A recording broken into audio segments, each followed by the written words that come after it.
Assalamu alaikum students. Today we will read our poem Layer by William Davis. We will critically analyze the poem. So let's start with the work. You can see an image where on one side there is life and on the other side there is work. The poet is discussing both of these things and is lamenting for a rushed and busy life. He says, "What is this if life if full of care? We have no time to stand and stare, no time to stand beneath the boughs and stare as long as sheep or cows. No time to see when woods we pass, where squirrels hide their nuts in grass. No time to see in broad daylight, streams full of stars lie skies at night. No time to turn at beauty's glance and watch her feet how they can dance. No time to wait till her mouth can enrich that smile her eyes began. A poor life this, if full of care, we have no time to stand and stare. Leisure means free time, the time when we don't have any task to do, when we are free to do anything, to read anything, or do whatever we wish or whatever we want. That is called leisure. लैया जब भी कभी हम poems पढ़ते हैं तो हमें पता होता है कि हमें एक क्वेश्चन इसमें से रेफरेंस टू द कॉन्टेक्स्ट के लिए आएगा। इसके अलावा हमें क्वेश्चंस आ सकते हैं पोएम में से। तो जब रेफरेंस टू द कॉन्टेक्स्ट का क्वेश्चन आता है तो उसमें हमने जो चीज़ें करना होती हैं वो इम्पॉर्टेंट चीज़ें ये हैं कि रेफरेंस में हमें लिखना है पोएम का नाम और पोइट का नाम। तो यहाँ हमारी पोएम है लैया और पोइट है हमारे विलियम डेविस। तो हम अगर इतना भी लिखते हैं तो दैट इज़ इनफ। एक और चीज़ मैं क्लियर करना चाहूँगी कि बहुत सारे स्टूडेंट्स को ये फ़ील होता है कि हमें इसका रेफरेंस तो नहीं पता या हमें पोइम के टाइटल्स याद करने की या पोइट्स के नाम याद करने की क्या ज़रूरत है। अगर हमने इतना एक्सीलेंट उसको एक्सप्लेन किया होगा तो एग्ज़ामिनर हमारे एक्सप्लेनेशन को देखकर हमें बहुत ढेर सारे मार्क्स दे देंगे। This is wrong. सबसे पहले तो इसको आपने सही करना है, करेक्ट करना है और वो ये क्या है कि अगर आपका रेफरेंस रॉन्ग है या आपने रेफरेंस नहीं लिखा तो उस सूरत में क्या होगा कि आपका इसके बाद जो आपने कॉन्टेक्स्ट लिखा या एक्सप्लेनेशन लिखा जो कि आपका बहुत सुपर्ब है या बहुत एक्सीलेंट है उसकी तरफ किसी ने जाना ही नहीं है बिकॉज़ एग्ज़ामिनर को इंस्ट्रक्शंस ये होते हैं कि उसके बाद वो मज़ीद कुछ पढ़ नहीं सकता। आपका रेफरेंस रॉन्ग है या आपने रेफरेंस नहीं लिखा, इट मीन्स ज़ीरो। तो आपने जब भी क्वेश्चन अटेम्प्ट करना है रेफरेंस द कॉन्टेक्स्ट का तो मेक इट श्योर कि आपको उसका रेफरेंस बहुत क्लियरली आता है और आप उसके बारे में कंफर्म्ड हैं। सो इसके लिए आपको करनी होगी प्रैक्टिस कि आप जब भी पोएम पढ़ेंगे और पोएम के असाइनमेंट बनाएंगे तो आप उस पोएम का एक बड़ा सा टाइटल लिखेंगे और उसके नीचे उसके पोइट का नाम लिखेंगे और फिर अपने पोएम का काम शुरू करेंगे। इससे ये होगा कि जब भी आप अपनी नोटबुक खोलेंगे तो आप को बार बार अपनी पोएम का टाइटल नज़र आएगा, पोएम के साथ उसके पोइट का नाम नज़र आएगा, तो वो आपके जहन में हमेशा रह जाएगा। तो टेक्स्ट पढ़ना भी बहुत ज़रूरी है कि टेक्स्ट के बगैर आपको पता ही नहीं चल सकेगा कि आप ने कौन सी पोएम पढ़ रहे हैं और इसमें क्या चीज़ें बताई जा रही हैं। सो सिर्फ समरी करना काफ़ी नहीं होता है, उसके लिए आपको उसका टेक्स्ट पढ़ना भी ज़रूरी है। तो इसमें हम सिर्फ समरी नहीं करेंगे, हम इसमें क्रिटिकली एनालाइज़ करेंगे पोएम को और रेफ़रेंस के बाद जो सबसे पहली चीज़ आती है वो कॉन्टेक्स्ट है। कॉन्टेक्स्ट में theme of the poem discuss किया जाता है, ऑन द होल पोएम को डिस्कस किया जाता है, यानी जनरल इंट्रोडक्शन होता है पोएम के साथ। तो उसमें हमने पोएम का एक ओवरऑल डिस्क्रिप्शन, एक ब्रीफ इंट्रोडक्शन देना होता है। तो जो एक्सप्लेनेशन होता है उसमें हमने जो गिवन लाइन्स हैं, जो स्टेंजा होता है हमारे पास गिवन पेपर में, हमने उसको एक्सप्लेन करना होता है, उसकी जितनी भी डिटेल्स होती हैं, जो भी कोई बात होती है उससे रिलेटेड, जो स्पेशली सिर्फ उस स्टेंजा से रिलेटेड होती है, हमने वो बात करनी होती है। तो कॉन्टेक्स्ट में हम पूरा पोएम का थीम डिस्कस करते हैं। तो अभी हम लाइजा का थीम डिस्कस कर लेते हैं। दिस पोएम जो कि अभी हमने पढ़ा है पूरी पोएम को, तो हमें उससे पता चला कि पोइट जो है वो डिस्कस कर रहा है इस बात को कि वी डोंट हैव लाइयर, we don't have free time to relax. This poem is about man's life. तो this is the subject of the poem. तो सब्जेक्ट जो है वो मैन लाइफ है। तो ह्यूमन लाइफ जो है उसमें हम क्या कर रहे हैं, हम सिर्फ काम कर रहे हैं, काम काम और सिर्फ काम कर रहे हैं, नो टाइम टू रिलैक्स। तो this poem is about man's life which has become a mechanical race to earn money. This is what the poet wants to say कि हमने अपनी लाइफ को सिर्फ एक मैकेनिकल रेस बना लिया है, जिसमें हम लोग एक स्ट्रगल में, एक रेस में जा रहे हैं कि कौन ज़्यादा मनी को अर्न करेगा। तो we have become very materialistic.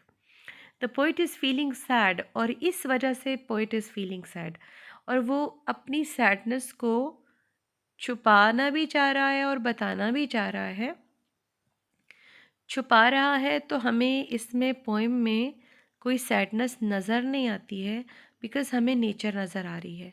तो जब नेचर वो सैडनेस बताना भी चाहता है कि वो थोड़ा-सा हमें बताता है, ताकि हम भी इस चीज़ को टाइमली रियलाइज़ कर सकें कि हमारी लाइफ़ के लिए बहुत ज़रूरी है कि हम थोड़ा-सा टाइम निकालें अपने रिलैक्सेशन के लिए भी, और वो टाइम जो है हम स्पेंड करें इन the company of nature. The poet is feeling sad for man such pitiable life. उसने कहा कि अगर हमने जो अपनी लाइफ की हालत बना ली है, तो it has become a pitiable life, miserable life, which is full of worries and tensions only. हमें सिर्फ प्रॉब्लम्स हैं, सिर्फ टेंशंस हैं, सिर्फ वरीज हैं, क्योंकि हमारे पास टाइम नहीं है एंजॉय करने का, हमारे पास टाइम नहीं है फैमिली के पास बैठने का, हमारे पास टाइम नहीं है अपने फ्रेंड्स को देने का। तो ये सब चीज़ें जो हैं उन्होंने हमारी लाइफ को मैकेनिकल लाइफ बना दिया है। तो हम पोइट के जहन में वो सब चीज़ें हैं जो कि वो उसने अपने चाइल्डहुड में देखी थी, या उसने पास्ट टाइम्स के बारे में सुन रखी थी कि लाइफ जो थी पास्ट में, ह्यूमन लाइफ बहुत खूबसूरत थी, बहुत ब्यूटीफुल थी, क्योंकि जो पीपल थे they use to spend life in company of nature. और कैसे होता था कि अगर आपको आप अपने ग्रैंड पेरेंट्स से पूछें तो वो आपको बताएंगे कि उस टाइम्स में टीवी नहीं होते थे, कंप्यूटर्स नहीं होते थे, लोग ज़्यादातर बाहर खेलते थे, बाहर रहते थे, बाहर बातें करते थे, एक दूसरे के साथ बैठते थे, दरख्तों के नीचे बैठ जाया जाता था।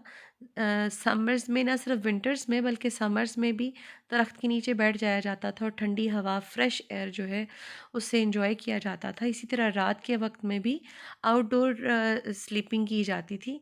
तो उसकी वजह से जो है वो इंसान जो है वो इन कांटेक्ट विद नेचर रहता था। तो अभी ये है कि अभी हमारे में से बहुत सारे लिसनर्स जो हैं इस वक्त भी ऐसे मौजूद होंगे कि अगर उनसे पूछा जाए कि उन्होंने आसमान की तरफ कब देखा, तो उनको याद नहीं आएगा। तो अगर ये हाँ, कल देखा था कि कल बारिश हो रही है या नहीं हो रही, आसमान साफ था, क्लियर था, मून था, नहीं था, नाइट थी, नहीं थी, स्टार्स थे, नहीं थे, इतना सा तो पता है। लेकिन एक लेजर के साथ, एक फ्री टाइम के साथ आसमान की तरफ देखना और उसमें खो जाना, और फिर आपको उसकी एक्सपेंशन का, उसकी वास्टनेस का अंदाज़ा हो जाए, तो ये चीज़ जो है ये बहुत महीनों से नहीं देखी होगी आपने। तो ये चीज़ पोइट हमें बताना चाह रहा है।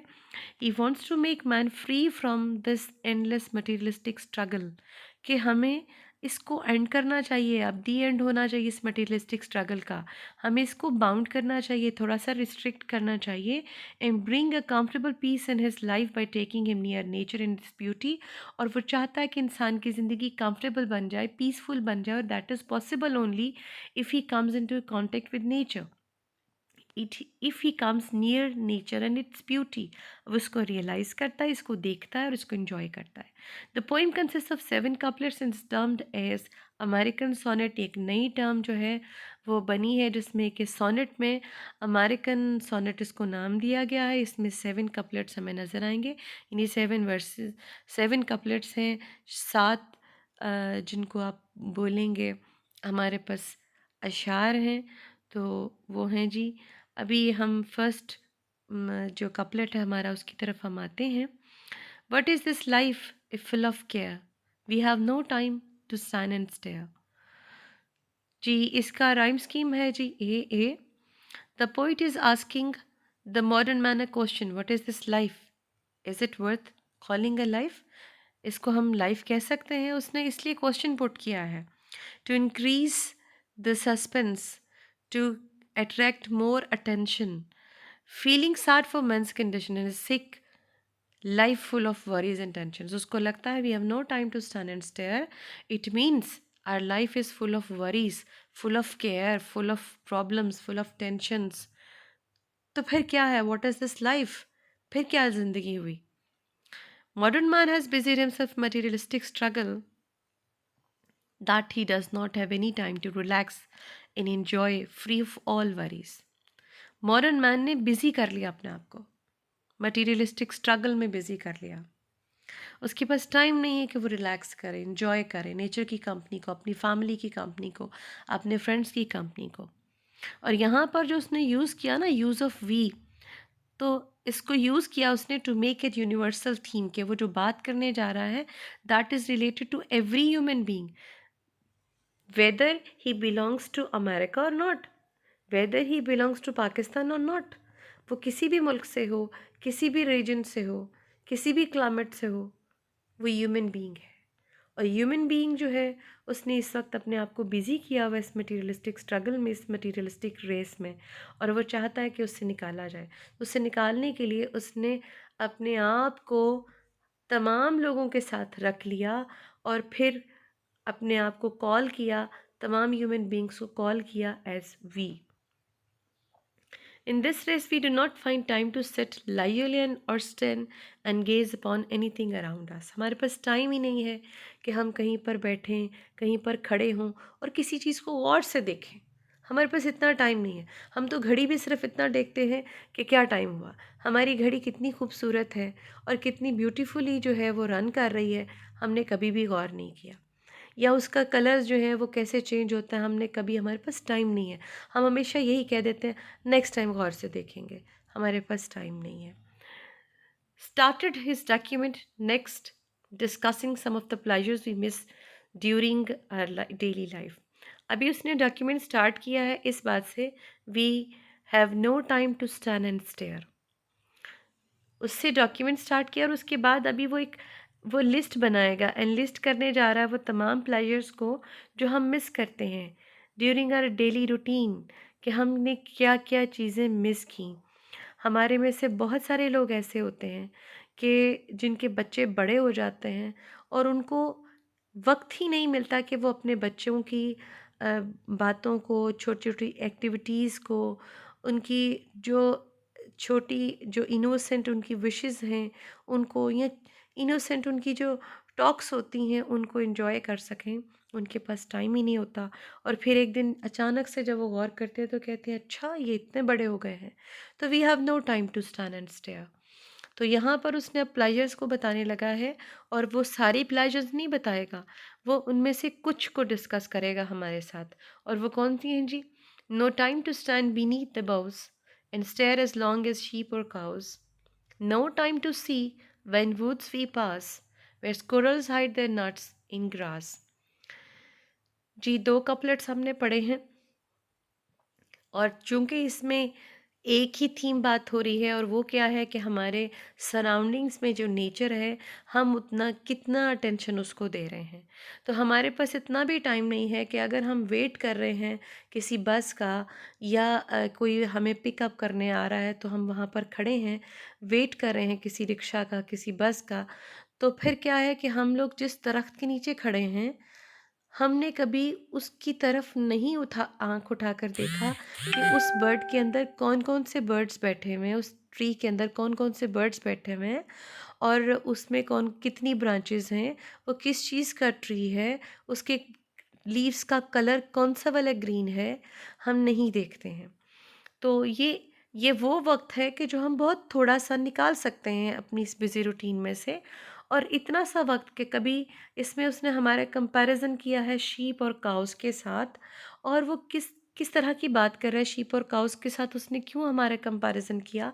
कभी हम जा रहे होते हैं रोड पर, तो अचानक से हमारी गाड़ी के आगे या हमारी बस के आगे एक गाय या एक बकरी बकरी कोई भी इस तरह के कैटल जो हैं वो जा रहे हैं, और उनमें से कोई एक रुक जाएगा।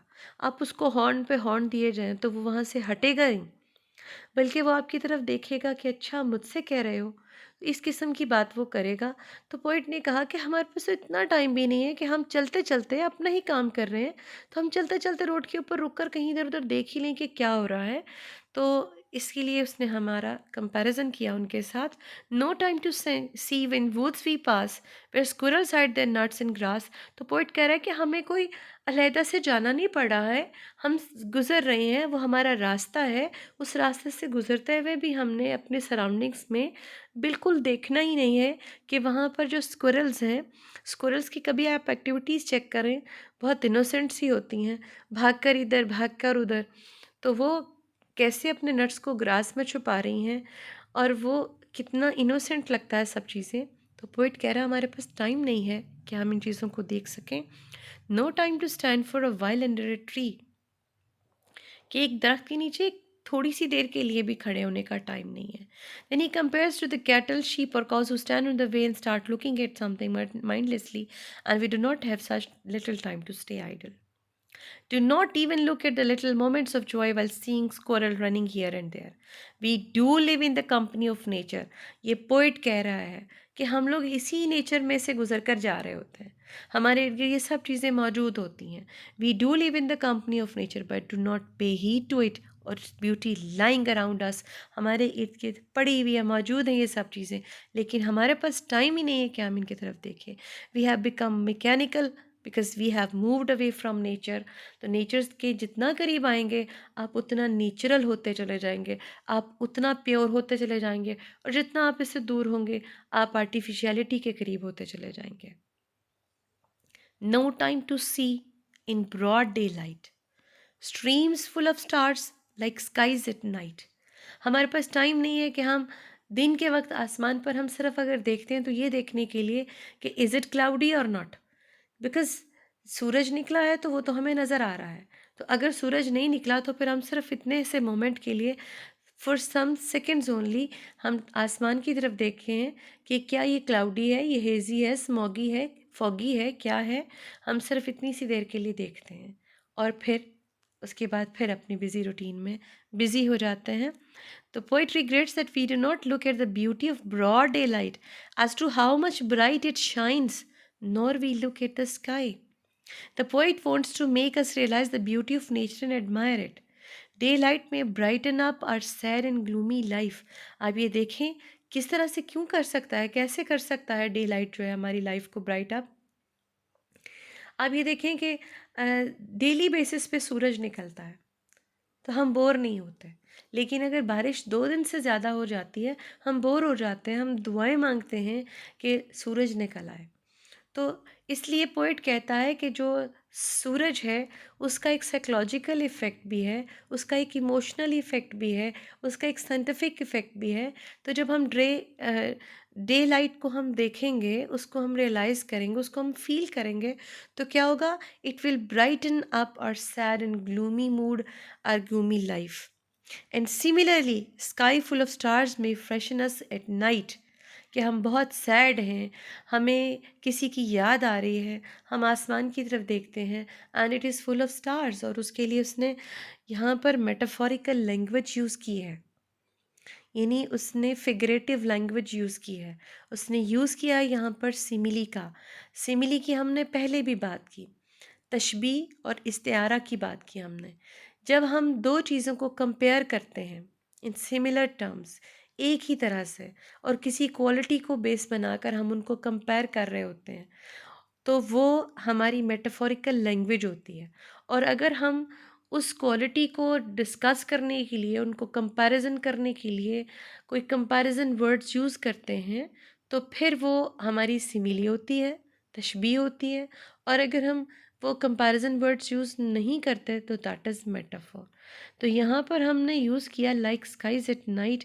ये स्काइज जो हैं they are like streams full of stars at night. तो लाइक को हमने रेड में इसीलिए लिखा है कि like is defining that this is the use of simile, कि जो स्ट्रीम्स हैं वो स्काइज को कहा गया है कि skies at night are like streams of full of stars. ठीक है, पोइट्री में इतना मार्जिन होता है पोइट के लिए कि वो आगे पीछे कर सकता है ग्रामर के लिए। तो skies at night are like streams full of stars. उसने यहाँ पर यूज़ किया सिमिली को और उसने बताया कि जो स्काईज होते हैं जिसमें बहुत सारे स्टार्स होते हैं, वो यूँ लगता है कि दे आर लाइक स्ट्रीम्स जिसमें बहुत सारे स्टार्स हैं। The use of simile, in fact, enhances the effect of opinion, and it as well as it gives us visual effect कि हम imagine कर लेते हैं, हम उस चीज़ को visualize कर सकते हैं, हम देख सकते हैं। Next comes no time to turn at beauty's glance and watch her feet how they can dance. No time to wait till her mouth can and reach that smile her eyes begin. Ji beauty यहाँ पर capital letter में लिखा है, तो बहुत सारे students जो हैं इसको कंफ्यूज कर देते हैं कि may be it is a proper noun and it is the name of some girl और it is the name of beloved of the poet. उनको ये लगता है कि ब्यूटी एक गर्ल है जिससे पोइट को बहुत मोहब्बत है, और ये कोई मैं आपको वैसे ही नहीं बता रही, दिस इज़ द फैक्ट कि बहुत सारे स्टूडेंट्स जो हैं वो ऐसा लिखते हैं, इसलिए मैं आपको बता रही हूँ कि आपने ऐसा नहीं लिखना। ये ब्यूटी जो है ये ब्यूटी ऑफ नेचर है, an abstract thing, non living being. तो यहाँ पर क्या है, पर्सोनिफिकेशन। पर्सोनिफिकेशन को हमने पहले भी डिस्कस किया, that personification is giving attributes और qualities of living beings to non living beings. तो ये जो हमने देखा, watch her feet how they can dance and her mouth can enrich the smile her eyes began. तो beauty जो है एक एब्स्ट्रैक्ट चीज़ है, हमने पहले भी बात की, नेचर की ब्यूटी की बात हो रही है। तो ना तो उसके फीट हो सकते हैं, ना उसका माउथ है, ना उसकी स्माइल हो सकती है, ना उसकी आइज़ हो सकती हैं। तो ये सब चीज़ें जो हैं ये एक लिविंग ह्यूमन बीइंग की हैं, जो कि ये जो एट्रीब्यूट्स हैं, जो क्वालिटीज़ पोइट ने ब्यूटी ऑफ नेचर को दे दिए हैं। तो this is called personification.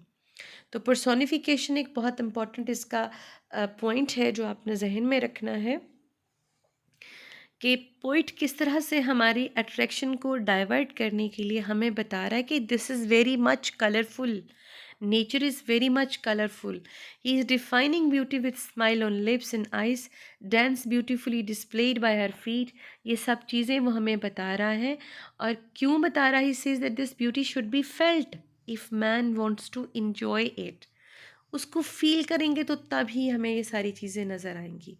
Because plane words में तो हमें ब्यूटी में ये सब चीज़ें नज़र नहीं आएंगी, तो ये उसी वक्त नज़र आएंगी जब हम इमेजिन करेंगे।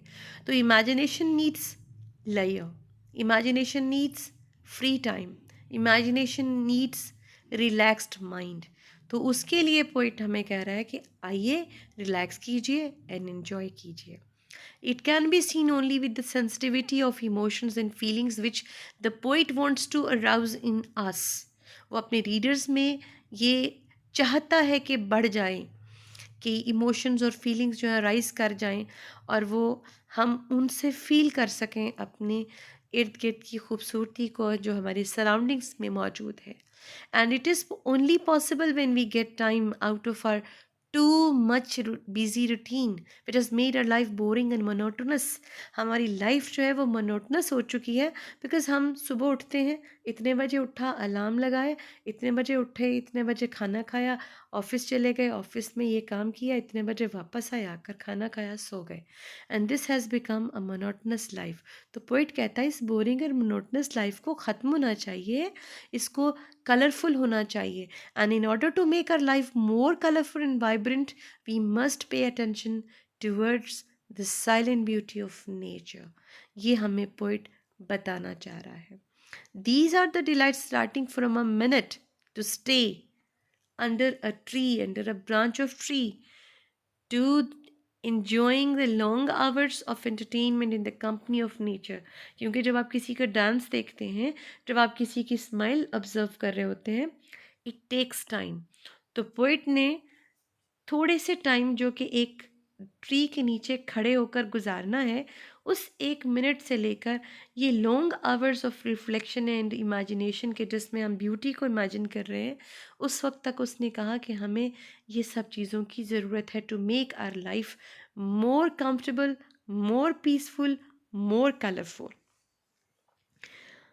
अदरवाइज क्या होगा? A poor life this if full of care, we have no time to stand and stair.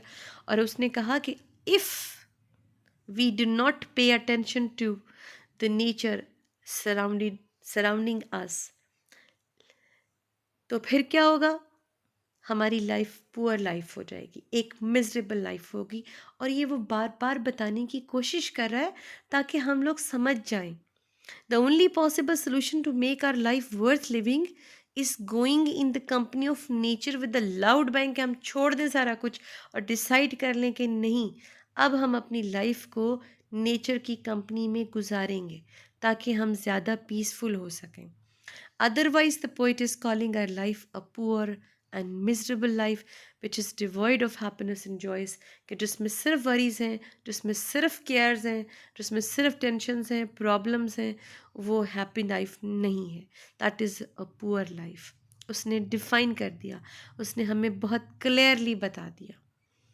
Repetition of second line emphasizes the idea of the poet and its significance in modern man's life, कि कितना ज़रूरी है, कितना significant है हमारे लिए कि हम नेचर की लैप में जाएं, हम नेचर के कंपनी में जाएं और उसको इन्जॉय करें। तो हम ये देखते हैं कि जो पोइट है उसकी टोन बड़ी माइल्ड है इन फर्स्ट कपलेट, और वही जो उसका टोन है वो चेंज हो जाता है और वो थोड़ा हार्श हो जाता है जब वो कहता है then this is poor life if full of care. पहले उसने पूछा है और उसको आंसर किया उसने एंड वाले कपलेट में, अपने लास्ट वर्सेस में बताने के लिए कि अभी भी अगर आप मेरी बात पर,